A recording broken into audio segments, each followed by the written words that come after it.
अस्सलाम वालेकुम स्टूडेंट्स, क्या हाल है। होपफुली आप सब ठीक होंगे। आज जो हमारा टॉपिक है वो हमें लूप के अंदर ब्रेक स्टेटमेंट और कंटिन्यूस स्टेटमेंट अक्सर यूज़ करना पड़ जाती है।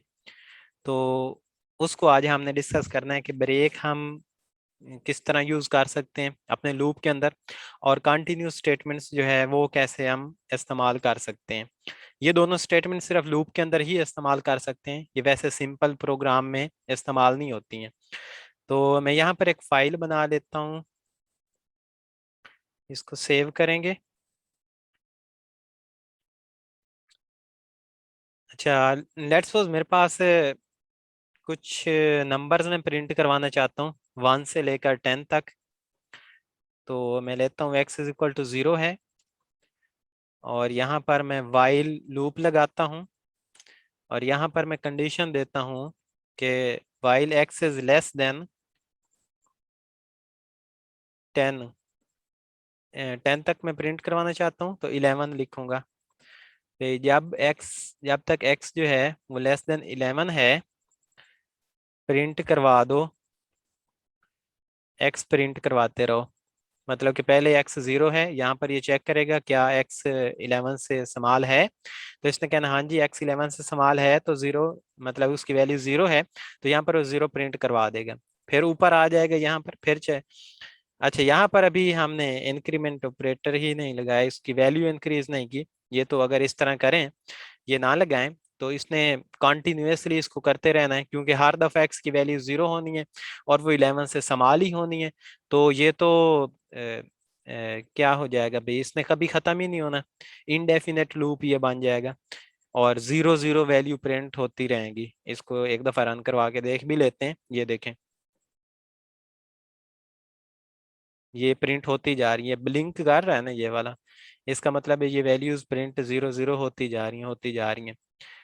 अब इसको डिलीट करते हैं क्योंकि इसने कभी भी खत्म नहीं होना है।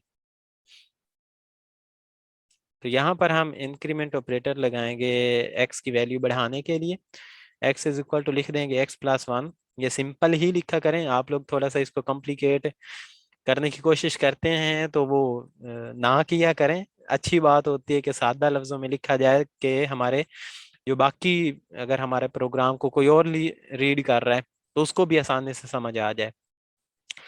तो अब इसमें क्या होगा कि x की वैल्यू अब पहले 0 है, यहाँ पर 0 प्रिंट होकर x की वैल्यू में एक इजाफा हो जाएगा, और x की वैल्यू हो जाएगी 1। तो दोबारा ऊपर आ जाएगा, 1 को ये चेक करेगा, हाँ जी ये 1 11 से समाल है, यहाँ पर 1 प्रिंट करवा देगा, और ये 10 तक इस तरह काम जारी रहेगा जब तक कि इसकी वैल्यू 11 नहीं हो जाती है। तो 10 तक ये इसको 0 से लेकर, ये देखें 0 से लेकर 10 तक उसने प्रिंट करवा दिया है।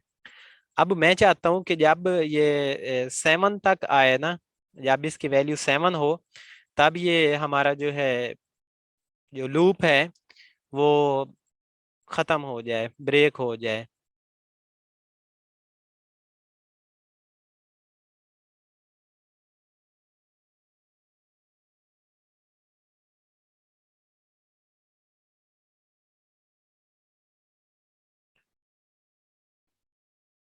तो यहाँ पर हम एक इफ कंडीशन लगाते हैं।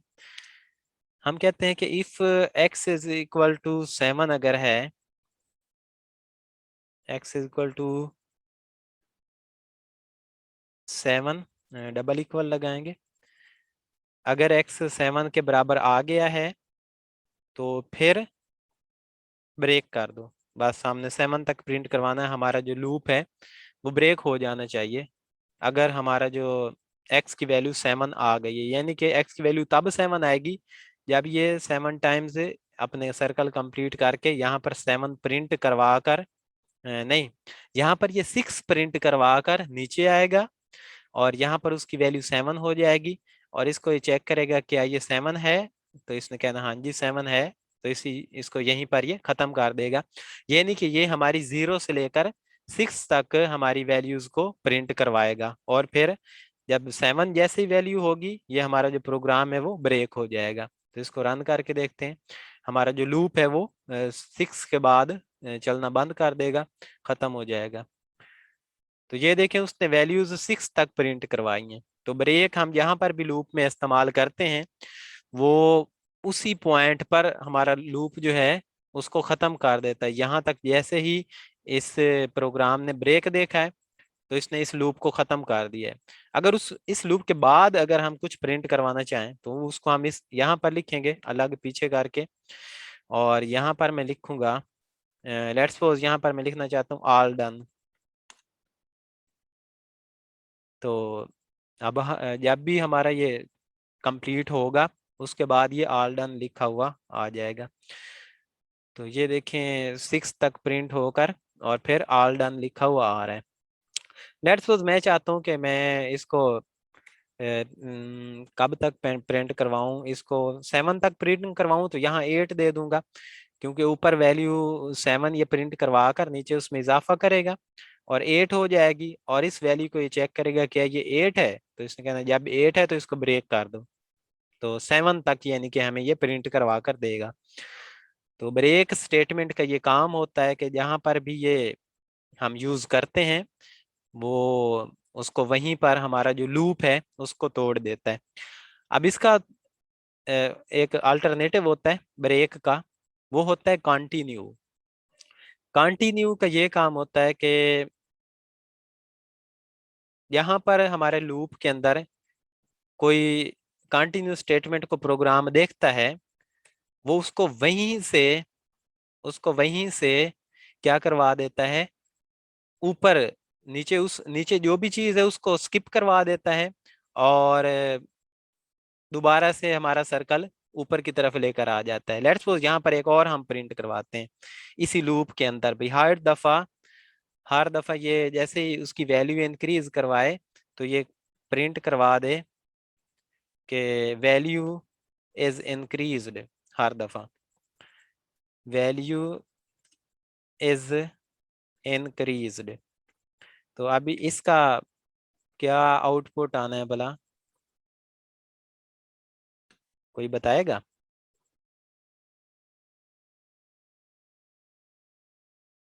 ओहो, आयशा मुझे पहले पढ़ाने दिया करो उसके बाद पूछा करो। अब मैंने जल्दी से ये खत्म करके आपका वो मैसेज देखने के लिए इधर मैसेजेस में आया हूँ कि पता नहीं क्या हो गया है।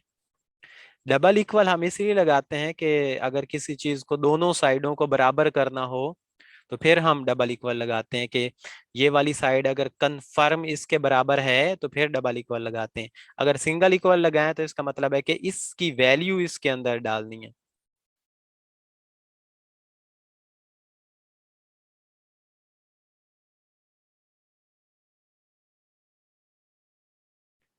अच्छा, तो इस प्रोग्राम की आउटपुट देखते हैं कि क्या होगी।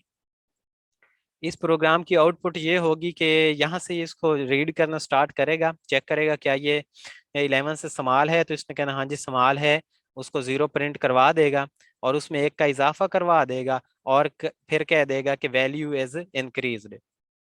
और ये हम नीचे ऑल डन वाला, बल्कि हाँ ये तो लूप कंप्लीट होने के बाद होना है ना, तो इसको लिखा रहने देते हैं।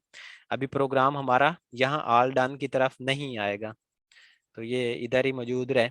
तो यहाँ पर वैल्यू इंक्रीज कह देगा, दोबारा ऊपर आ जाएगा। यहाँ पर अब वैल्यू कितनी हो चुकी है, 1, इसमें 0 और 1 इजाफा हो चुका है तो 1 हो चुकी है। अब 1 को चेक करेगा और यहाँ पर कहेगा कि वैल्यू इंक्रीज, और 1 प्रिंट करवा कर, फिर 2 प्रिंट करवा कर कहेगा वैल्यू इंक्रीज, फिर 3 प्रिंट करवा कर। तो इस तरह हर प्रिंट करवाने के बाद जो उसकी वैल्यू है उसमें ये कहेगा कि वैल्यू इंक्रीज्ड। ये देखें हर पॉइंट के बाद वो कह रहा है कि 1 लिखने के बाद भी कह रहा है कि वैल्यू, 0 लिखने के बाद भी कह रहा है वैल्यू इंक्रीज्ड, 1 लिखने के बाद भी, 2 लिखने के बाद भी, 3 लिखने के बाद भी।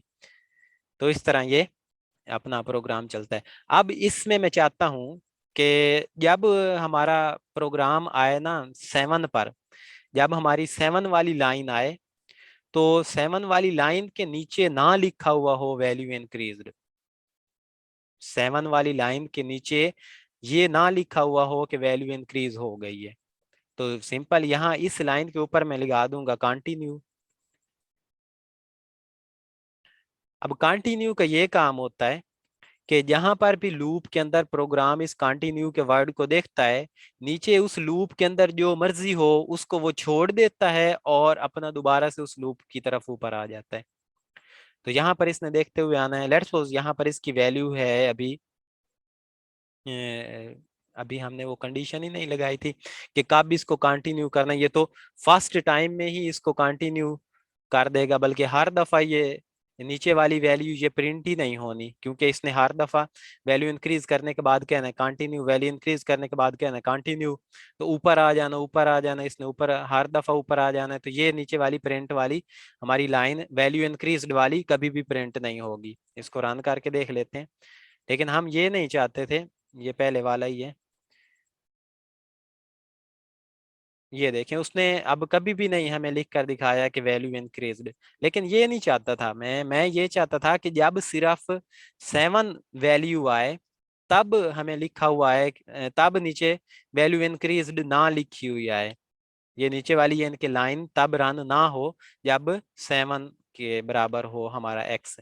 तो यहाँ पर मैं लगाऊंगा इफ एक्स जो है वो इज इक्वल टू है 7, डबल इक्वल लगाते होते हैं अगर बिल्कुल बराबर वैल्यू देनी हो तो, फिर कंटिन्यू करें।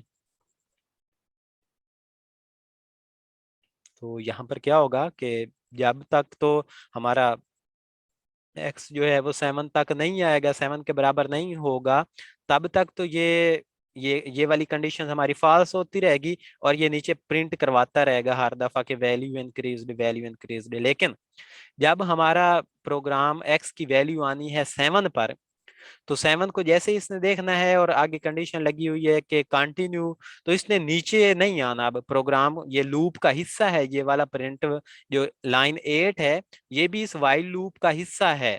लेकिन जैसे ही इसने कंटिन्यू देखना है तो इसने नीचे वाले को सारे, बेशक यहाँ पर 10 लाइनें हो नीचे इस लूप के अंदर, इसने सारे को इग्नोर कर देना है और अपना ऊपर की तरफ मूव करके आ जाना है और दोबारा से अपनी जो है उसका सर्कल वो दोबारा से शुरू कर देना है।